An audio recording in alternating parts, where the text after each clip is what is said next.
Barcelona have returned to La Liga's normal 1-1 position for the 2026-2027 season. It's the reason why Barcelona have been able to go after many players and sign new ones. However, the club does expect its financial flexibility to decline again in the 2027-2028 season because Barcelona will temporarily leave the Camp Nou. Barcelona are therefore trying to complete more of their squad rebuilding during this summer in 2026 and in the winter 2027.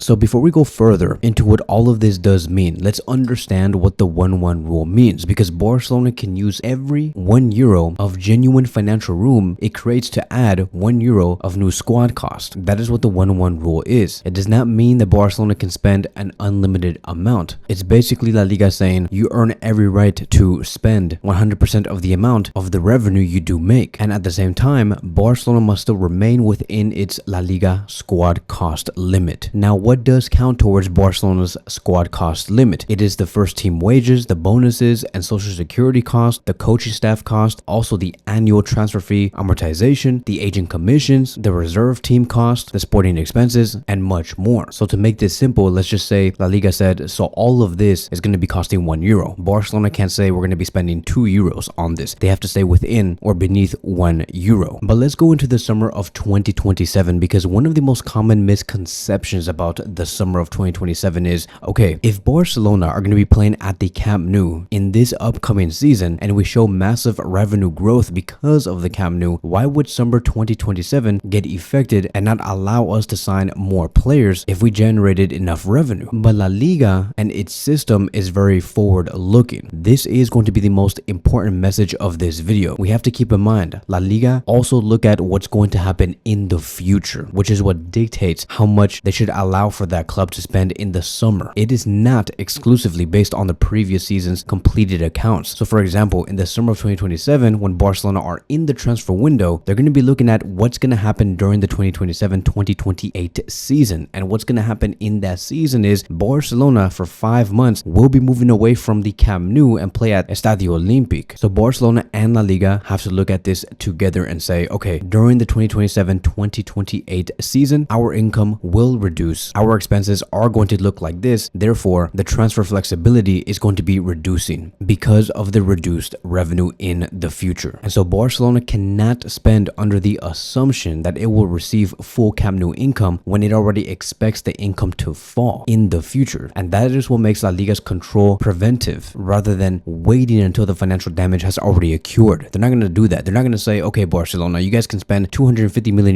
in the summer of 2027 and we can worry about the lack of revenue you will generate in the future at a later time. They're not going to say that. La Liga will never do that. They have to look at what is projected in the future. How many more hits are you going to take? Because that is what makes clubs in La Liga avoid bankruptcy. So this is going to be the expected timeline. In the 2026-2027 season, Barcelona will play at the Camp Nou. The stadium will be at great capacity, not reaching 100,000 people yet, but greater capacity than ever before within the past 5 to 6 years. And the commercial operations should produce major revenue growth, which is really good. Barcelona will continue to operate under its 2026-2027 squad cost limit. It's the reason why right now Barcelona can sign many players, because they see that in the future and in the upcoming season, the revenues will skyrocket. But as we go into April through May 2027, so next year, Barcelona have to submit their projected 2027-2028 income and expense budget. That projection must account for the planned stadium relocation. La Liga has to review it, validate it, and then propose the limit that Barcelona will have for the summer of 2027. So fast forward to the next season, which is the 2027-2028 season. And in the first half, the roof installation is going to be taking place. It's the reason why Barcelona have to relocate, right? So they have to install the roof. And it's going to be taking about 4.5 months, meaning that Barcelona are just going to say, we'll just return in January or February 2028. So in result, there is going to be lower attendance, lower hospitality as well, lower match day income. None of that should be an issue because remember, La Liga and Barcelona agreed that during that summer, they were not going to spend a lot, that they're still going to be okay as we go into the summer of 2028. So once we hit the summer of 2028, La Liga is going to say, okay, the Camp Nou is done, the roof is installed. We see that as you guys go into the 2028-2029 season, you guys are going to be operating at full capacity because the revenues are going to be so sky high, because the commercial operations are also going to go through the roof. Your squad cost limit is going to increase by like 2x or 3x or 5x, and Barcelona will be able to operate normally in the summer of 2028 again, like how we're experiencing it today. So this is why you do hear that Barcelona have been injected 210 million euros in this summer, is because they are preparing themselves to not sign nobody in the summer of 2027 and sign almost everybody in this summer. They want to have a squad that can last 2 seasons with no transfers. The 210 million euros will be split into 2 payments. One payment will come right now, which is 105 million euros, and the other 105 million euros will be injected in December 2026. So as we go into January 2027, Barcelona can sign even more players. So this will not be the end. Barcelona might actually have a huge winter transfer window very soon. I would like to believe that with the data that is going to be collected in our first 5 months for the next season, if Deco does see something wrong with the squad and we're lacking a certain player or like a certain profile, Barcelona will make that strong move in the winter, so we can go into the last 4 to 5 months of the upcoming season and finish off very strong. But hopefully this does help you guys understand where Barcelona are at financially, what they will go through, and how it's all going to end 2 years from today, which is a very positive note. If you guys did find value in this video, please click the thumbs up button. And if you do want to further support this YouTube channel and be up to date in anything regarding FC Barcelona, please subscribe to the channel. I would really appreciate it, guys. But I want to thank you guys so much, and I'll see you guys in the next one.